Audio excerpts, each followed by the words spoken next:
Hello जी, कैसे हैं आप सभी लोग। सुबह रेडी होने के बाद प्रांशु को बाय बोल के मैं भी निकल जाती हूँ हॉस्पिटल के लिए।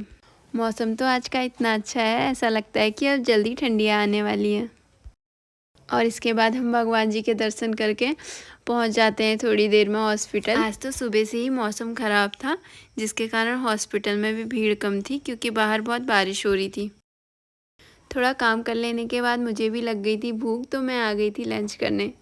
अब बज गए हैं शाम के 4 और हो गया है मेरी छुट्टी का टाइम, तो चलते हैं घर की ओर। रास्ते में मैं आ गई थी एक शॉप में क्योंकि मुझे कुछ सामान लेना था। यहाँ से सारी चीज़ें ले लेने के बाद अब चलते हैं जल्दी से घर को, जहाँ प्रांशु भी मेरा वेट कर रही है क्योंकि ये सारा सामान भी तो उसी की फरमाइश पे आ रहा है। तो अब मैं भी पहुँच चुकी हूँ घर पे और प्रांशु को भी गेट खुलते ही पता चल गया है कि मैं आ गई हूँ, तो वो भी दरवाजे पे ही आई हुई है।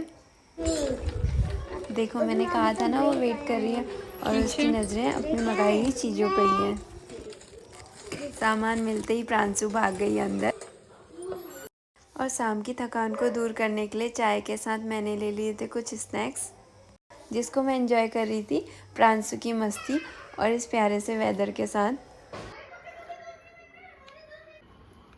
और इसकी तो नॉन स्टॉप मस्ती चलती रहती है, चाहे सुबह हो या शाम हो। थोड़ी देर में ही प्रांशु के फ्रेंड आ गए थे तो वो खेलने लग गई थी और मैं आ गई थी डिनर की तैयारी करने। तो कुछ ऐसा रहा मेरा आज का दिन। Thank you for watching. अब कल मिलते हैं आपसे एक नए ब्लॉग के साथ, तब तक के लिए बाय बाय।